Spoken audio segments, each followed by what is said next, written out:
अस्सलाम वालेकुम दोस्तों। उम्मीद करता हूँ आप सब लोग खैरियत से होंगे।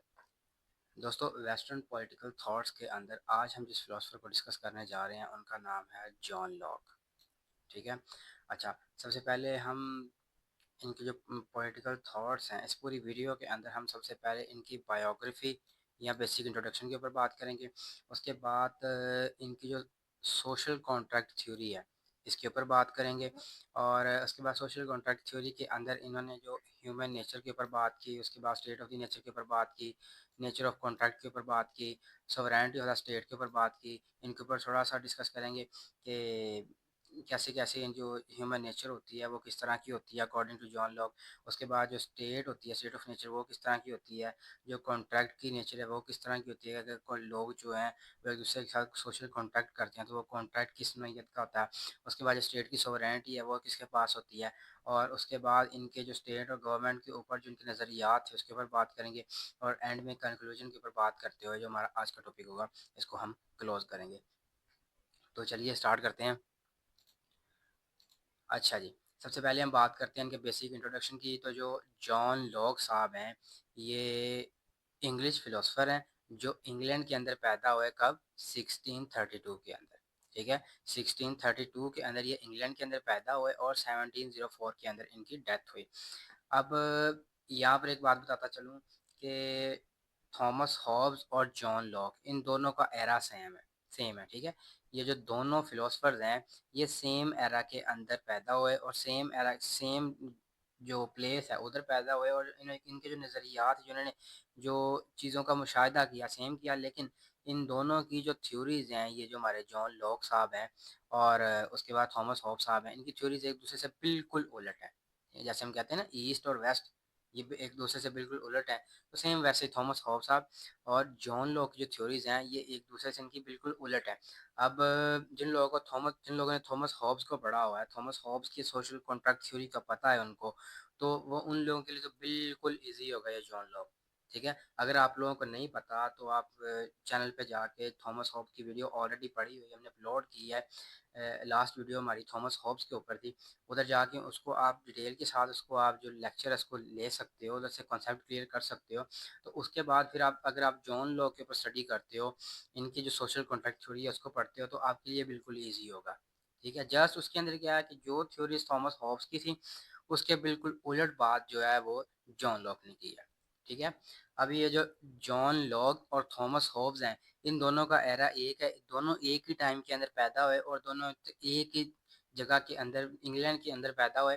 और दोनों उस टाइम पर जब ये दोनों पैदा हुए, जब ये दोनों अपने मुशाहदात कर रहे थे, ऑब्जर्वेशंस कर रहे थे, तब इंग्लैंड के अंदर सिविल वार का दौर चल रहा था।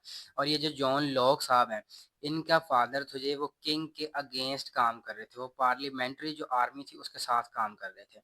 ठीक है, तो अब ये जो जॉन लॉक और हॉब्स हैं, इन दोनों के जो आइडियाज़ हैं वो एक दूसरे से अगेंस्ट हैं, एक दूसरे से बिल्कुल उलट हैं। जैसे फॉर एग्जांपल जो हॉब्स हैं, वो अगर सोवरेनिटी की बात करें तो हॉब्स कहते हैं कि जो स्टेट के ऊपर या कम्युनिटी के अंदर ऊपर जो सोवरेनिटी है वो एब्सोल्यूट पावर होनी चाहिए। वो डिक्टेटरशिप उसको हम बोल सकते हैं, मोनार्की उसको बोल सकते हैं। और उसको इन्होंने अनलिमिटेड पावर्स दी थी। लेकिन जॉन लॉक का मानना है कि नहीं, ऐसा नहीं होना चाहिए।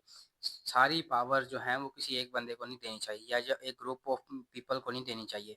क्योंकि जो उसके उल्ट इन्होंने बात की, अब इसके उल्ट बात क्या है कि जो पावर है वो कम्युनिटी की होनी चाहिए। ठीक है, सिंपल वर्ड्स के अंदर इन्होंने ये सोशलिज्म की बात की, डेमोक्रेसी की बात की, इन्होंने लिबरलिज्म की बात की। इसीलिए इनको जॉन लॉक को फादर ऑफ लिबरलिज्म भी बोला जाता है, क्योंकि इन्होंने लिबरलिज्म के ऊपर बात की।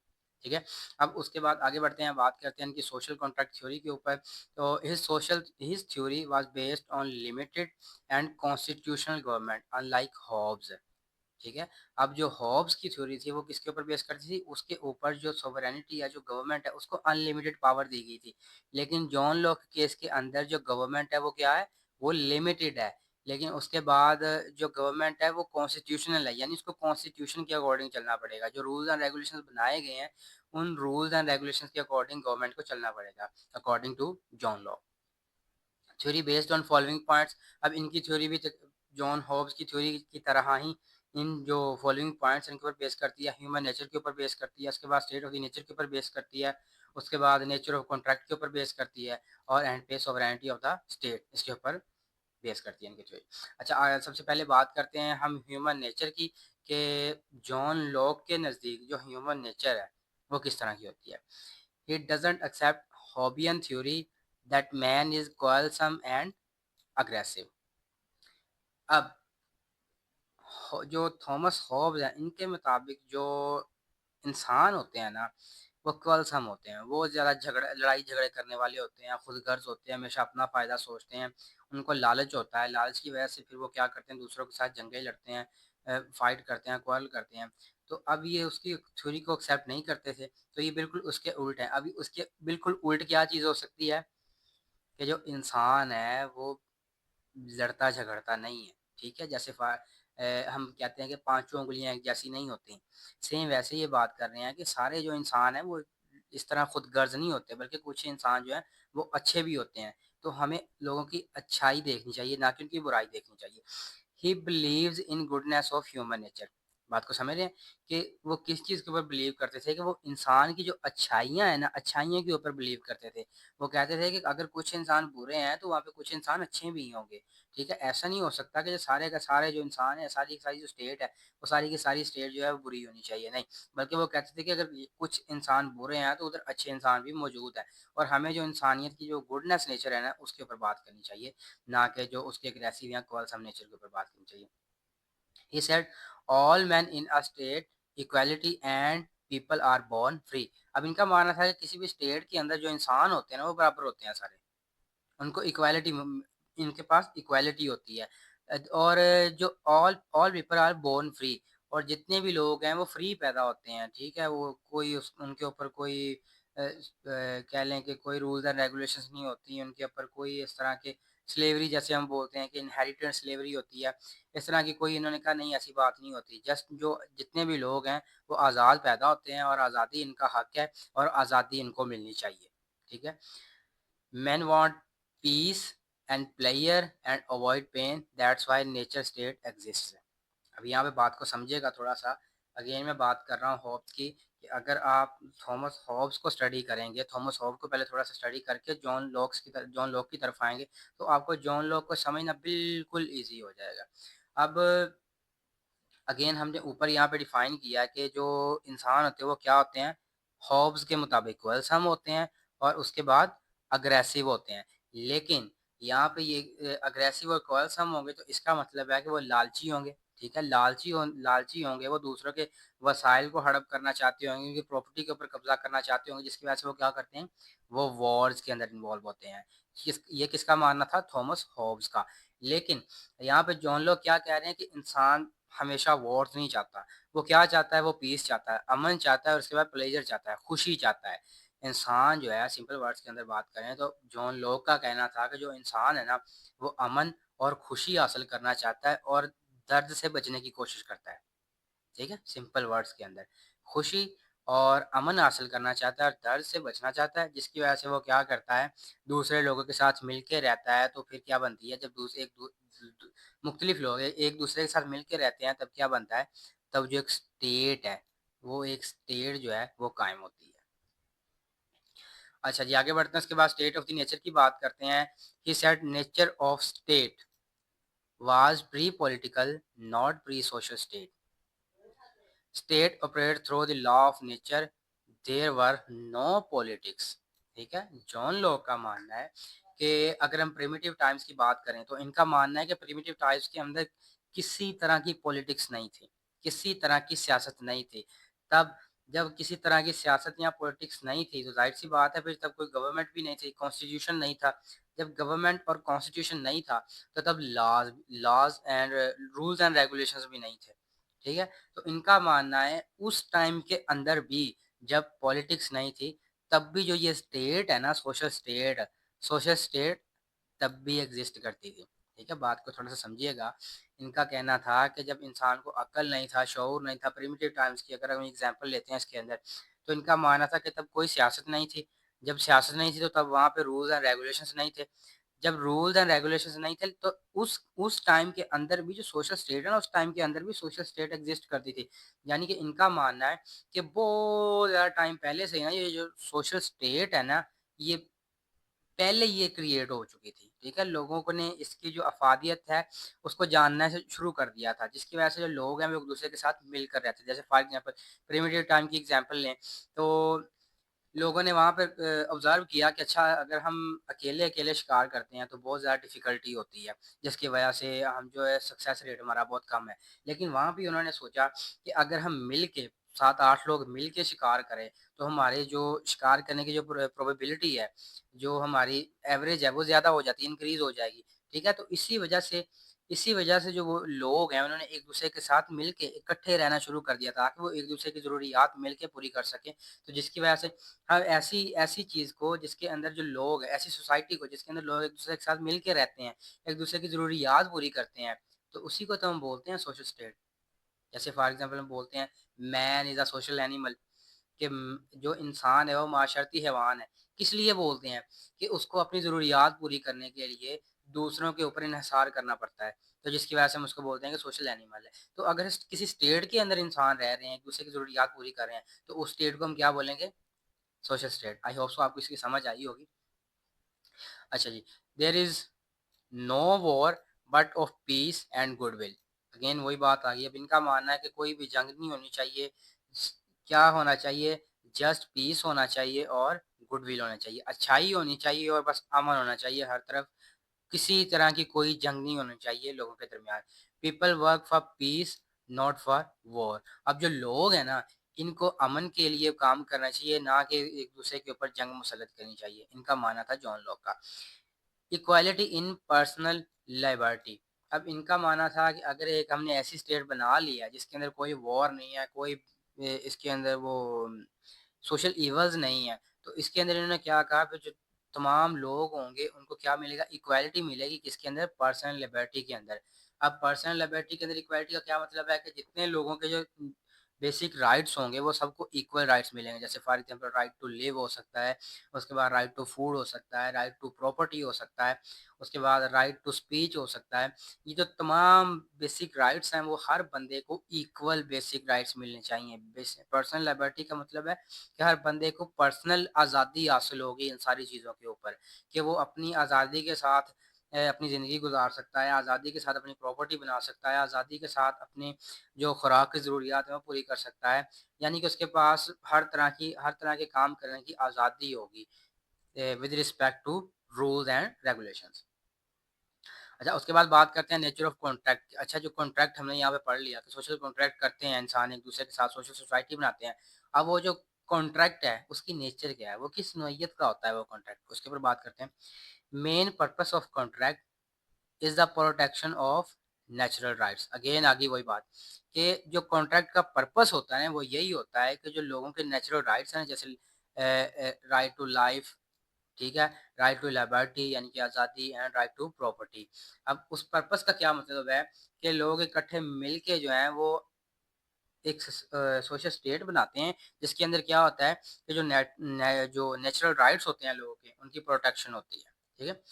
अच्छा, उसके बाद देयर आर टू कॉन्ट्रैक्ट्स। अब इनका मानना था कि जो सोशल कॉन्ट्रैक्ट है ना, सोशल सोसाइटी है, अब उसके अंदर भी दो तरह के कॉन्ट्रैक्ट्स होते हैं, दो टाइप्स होती हैं। पहली टाइप वो होती है जिसके अंदर हम सिविल सोसाइटी बनाते हैं, और सेकंड टाइप उसकी वो होती है जिसके साथ हम गवर्नमेंट बनाते हैं। अच्छा, इसको थोड़ा सा समझने की कोशिश करते हैं कि जो पहला इनका जो कॉन्ट्रैक्ट होता है वो सिविल सोसाइटी, उसके अंदर कैसे बनाते हैं। सिविल सोसाइटी हम बोलते हैं, जैसे हमारी एक पाकिस्तान की हम एग्जांपल लेते हैं, इसके अंदर लोग रहते हैं, उसके ऊपर एक गवर्नमेंट भी है। अब जो एक सोसाइटी के अंदर, एक सिटी के अंदर या एक विलेज के अंदर लोग रह रहे हैं, तो अब वो एक बंदा या जो एक पीपल पीपल का ग्रुप है एक, वो दूसरे ग्रुप के साथ बातचीत करेगा, उनके साथ इंटरेक्शन करेगा, तो उसके दरमियान भी कुछ रूल्स एंड रेगुलेशंस होंगे, ठीक है। जैसे फॉर एग्जांपल अगर एक बंदा है, वो दूसरे बंदे को पनिश करता है, तो इल्लीगली पनिश करता है, तो उसके लिए रूल्स एंड रेगुलेशंस होंगे, उसके ऊपर बाकायदा कोई मुकदमा चलेगा या पुलिस कार्रवाई होगी, ठीक है? तो उसके भी कुछ रूल्स एंड रेगुलेशंस होते हैं। अब इनका मानना है कि जो पहला कॉन्ट्रैक्ट होता है ना, पहले कॉन्ट्रैक्ट के ज़रिए से सिविल सोसाइटी बनती है, यानी सिविल सोसाइटी के रूल्स एंड रेगुलेशंस बनते हैं, जिसके ज़रिए से कोई एक आदमी दूसरे आदमी के साथ इंटरेक्शन करता है, उससे बातचीत करता है, उसके साथ रहन-सहन करता है, वो दीगर जितने भी मामलात हैं दूसरे आदमियों के साथ या दूसरी सोसाइटी पूरी के साथ, उसको हम बोलते हैं सिविल सोसाइटी। अब पहले कॉन्ट्रैक्ट के ज़रिए से क्या चीज़ बनती है हमारी? सिविल सोसाइटी बनती है। अब दूसरे कॉन्ट्रैक्ट के ज़रिए इनका क्या मानना है? दूसरे कॉन्ट्रैक्ट के ज़रिए क्या बनता है? दूसरे कॉन्ट्रैक्ट के ज़रिए गवर्नमेंट बनती है। अब गवर्नमेंट और जो आम सिविल बंदा है, उनके दरमियान में जो ताल्लुक होता है, उसको हम बोलते हैं ये गवर्नमेंट के जो दूसरा इनका कॉन्ट्रैक्ट है वो गवर्नमेंट के ज़िम्मे में आता है कि जो आम आदमी और गवर्नमेंट के दरमियान जो ताल्लुक है ना, वो जो ताल्लुक होता है ना, वो दूसरे कॉन्ट्रैक्ट के ज़रिए से आता है, ठीक है? जैसे फॉर एग्ज़ाम्पल एक गवर्नमेंट है, डेमोक्रेसी गवर्नमेंट है, डेमोक्रेटिक गवर्नमेंट। अब वहाँ पे वो कुछ इस्लाहात करते हैं कंट्री के अंदर, तो वो जो इस्लाहात है किसी भी बंदे को या ग्रुप ऑफ पीपल उसको वो अच्छी नहीं लगती, वो कहते हैं कि नहीं ये हमारे मफ़ादात के खिलाफ है, तो उनको ये राइट होता है कि वो उस जो गवर्नमेंट होती है उसके अगेंस्ट एहतजाज कर सकते हैं, ठीक है? उस गवर्नमेंट को ये कह सकते हैं कि नहीं भाई ये हम इसको आपके ये इस फैसले को नहीं मानते, आपका ये जो फैसला है ये बिल्कुल हमारे जो मफादात है उसके खिलाफ है।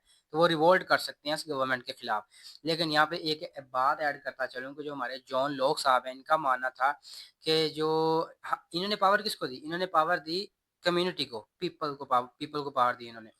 अब इनका मानना था कि जो इंसान है ना, जो पीपल है, वो गवर्नमेंट के खिलाफ तो रिवोल्ट कर सकते हैं, गवर्नमेंट के खिलाफ तो एहतजाज कर सकते हैं, लेकिन वो कभी भी स्टेट के खिलाफ एहतजाज नहीं कर सकते। उनके पास ये राइट नहीं है कि वो स्टेट के खिलाफ खड़े हों। अगर वो स्टेट के खिलाफ खड़े होंगे तो एक बहुत बड़ा जुर्म होगा अकॉर्डिंग टू जॉन लॉक।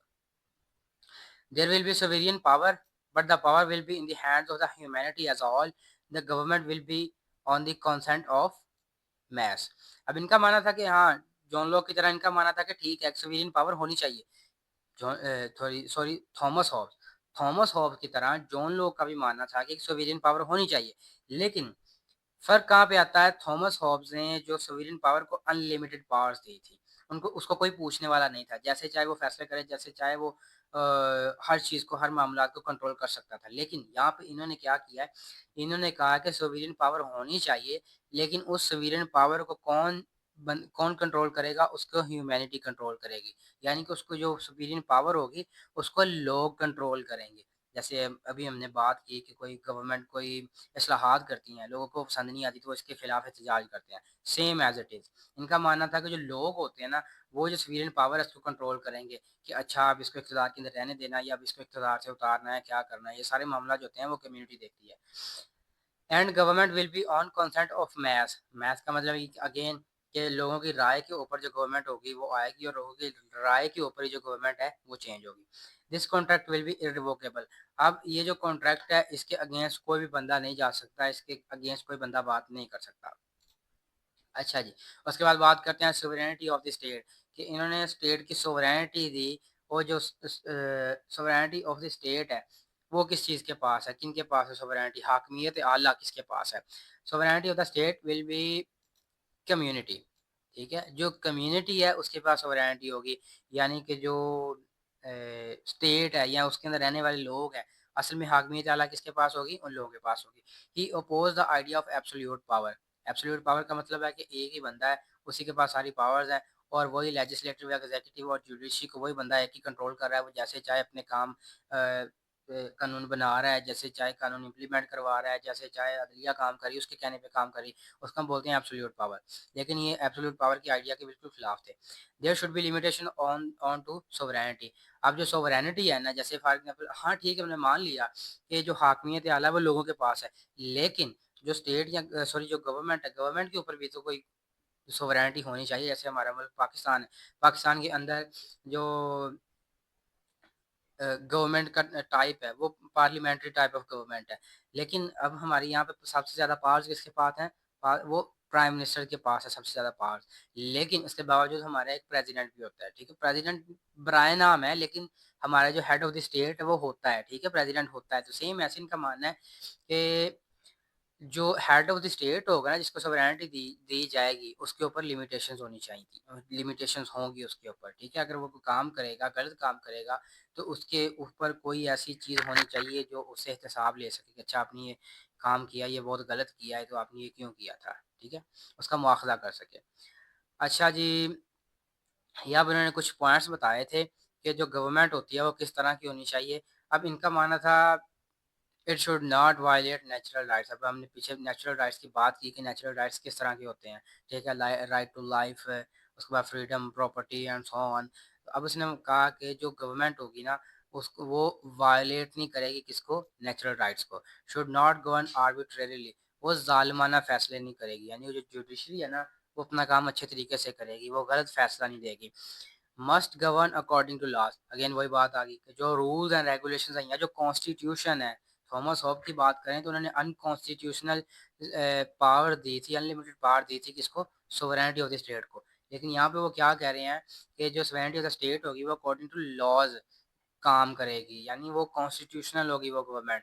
अच्छा जी, source of power is people, again हमने इसकी बात कर लिया है कि जो सोर्स ऑफ पावर होगी स्टेट के अंदर वो लोग खुद होंगे।